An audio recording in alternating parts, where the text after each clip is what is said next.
Hey everybody, it's low carb and keto nutrition specialist Amy Berger from 2itnutrition.com bringing you the one and only keto without the crazy. I did something for this video that I have not done in ages.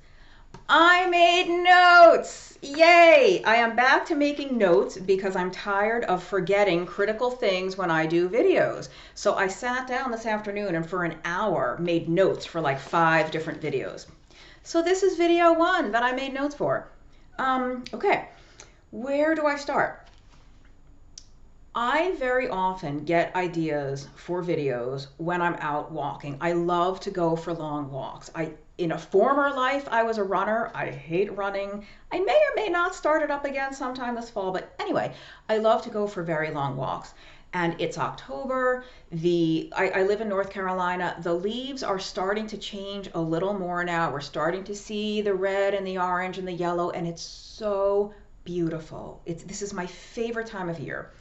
But as beautiful as those colored leaves are, they're very temporary, right? That's a very fleeting scene out there. The leaves are beautiful. They're beautiful for a couple of days, a couple of weeks, and it's gone. They're brown, they're crumbly, they're on the floor, and they blow away. And then those trees are basically barren. I mean, they're not dead, but they're barren. They're sort of dormant for the winter. There's no leaves. And then come spring, there's all these buds and all this greenery, and everything flourishes again. So what does this have to do with keto? Well, the reason I got an idea to do a video was it struck me that nature is full of cycles, right? Cycles of death and birth. In order for something new to be born, something has to die. Or something goes dormant or something hibernates and then it reawakens, comes back to life, so to speak. So, and that's very normal. That's just the way nature is. Things die, new things emerge. What does this have to do with keto? Well, I'm going to link below to a video that I did a while back called Have the Food Funeral. And in there, I basically talked about how you have to basically say goodbye to certain foods. If you want to be successful with this low carb ketogenic way of eating, then at least for some period of time, certain foods simply have to not be part of your life.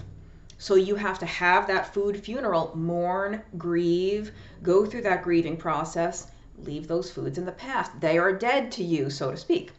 So, but I don't want to talk about the specific food thing. That's what that video link is for. Today I want to talk more about the behaviors and the patterns. And if the camera's picking up, it's an odd noise. A motorcycle just passed by outside. Anyways, constant noise. So what patterns around food, what food behaviors, what food thoughts, what addictions, what actions around food have to die in order for the version of you that is successful on a low carb or ketogenic diet can emerge? What food version of you has to die so the successful one who's getting the results he or she wants can be born? So let me just consult the notes here.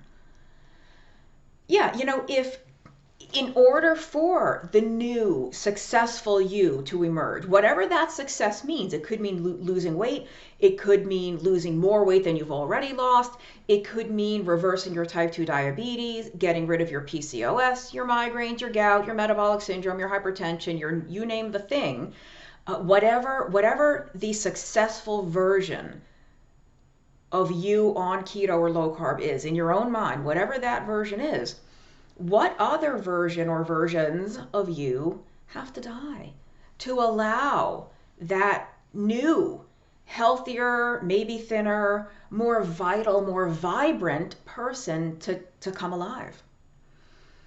Is it the version of you that's a sugar addict? Is it the version of you that could pass on the gummy bears and the chocolate covered peanuts, but you'll dive headfirst into a loaf of fresh bread or a bowl of pasta? There's people with like carbohydrate, I'll use the word addiction, who aren't into sugar, but they're into the starchy things. Does that version of you have to die? Does the version of you who can't drink your coffee without 8 tablespoons of cream, does that version have to die? Does the version of you that knows you would be massively, radically successful on a low carb or ketogenic diet if you could get yourself to do it. The version of you that's like hemming and hawing and on the fence, you're on again, you're off again, you follow the diet, you don't follow the diet. Does that wishy-washy kind of half you-know-whating version of you need to die so that the version of you that sticks to this and gets the results they want can be born? Whatever the version of you is. And maybe that version doesn't have to die forever. You know, I talked about hibernation and things that go dormant, like those trees. The trees are not dead. They're just not growing leaves all winter, you know? So, like, some people really do best on a very low carb or ketogenic diet all the time, no exceptions. It's a slippery slope. Better for them to stay ultra strict all the time than to try to eat a piece of this or a piece of that. But then, so that's someone, the former selves, the former carb addicted selves, the former whatevers, those have to die so that that person can be there. There's other people among you that, like I wrote in the book End Your Carb Confusion with Dr. Westman, we have 3 different phases of carbohydrate intake because not everybody does need ultra strict keto all the time, right? So maybe certain versions of you don't have to die, but they have to go to sleep for 6 months or a year. They have to hibernate. Like, oh, see you next year. See you in 2 years. See you when I've lost 50 pounds. You know, see you when my blood sugar's normal. Nice to know you until then. You know, see you when I'm off the blood pressure meds. Whatever that looks like to you, right? The possibilities are endless. But I just wanted to share that with you because I was out there, you know, looking at those leaves and that notion of the cycles in nature came to me. And you know, so we don't like to say goodbye to those former selves. It's hard. We're alive because of them. You know, we're here. Whatever behavior we did with food, whatever thoughts we had with food, whatever actions we've performed with food, we're still here, right? So, okay, it got us through, but did it get us through 50, 100, 200 pounds heavier than we wish we were? Did it get us through with, I don't know, borderline hypertension, full-blown hypertension, type 2 diabetes, pre-diabetes, metabolic syndrome? You know, maybe it got us through, but there were consequences. So, why was I saying that? With the versions of us that got us through. Now I've lost my train of thought because I've said everything on my notes. Yeah. Right. With End Your Carb Confusion. How some people, sorry, I had a little brain fart there. Some people have to be strict all the time, and they like being strict all the time. They don't even miss any food that they're not eating. They have no desire even to bring back X, Y, or Z food. Then there's others among you with not everyone needs ultra strict keto all the time for their entire life.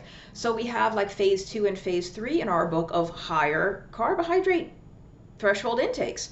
So if maybe certain food behaviors and certain food personalities that you were need to die and others don't. Others do need to hibernate, but you can bring them back in 6 months or 2 years.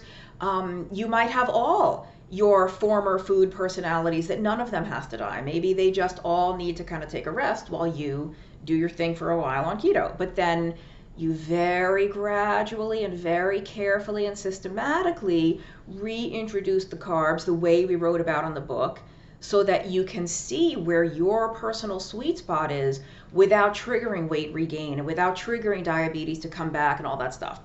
So yeah, just something to think about. Think about those cycles of life and death and birth and death and renewal, right? Dormancy and reawakening, dormancy and renewal, whatever you want to call it.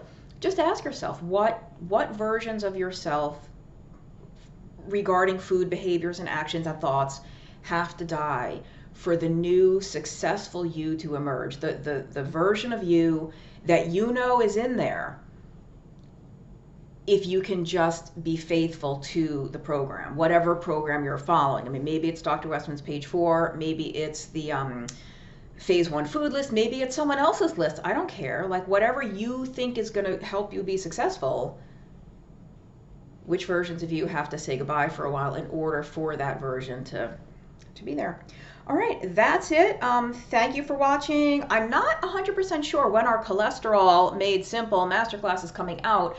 If it's not already out, get on the wait list. There'll be a link below. Just click the link. It's free to get on the wait list. No financial obligation, but getting on the wait list will just ensure that you get notified as soon as the course is ready and you can jump in and start. It's self-paced, it's online, so as soon as it's ready, you did it, but clicking on the wait list is no problem. All right, that's it. Thank you for watching. See you next time.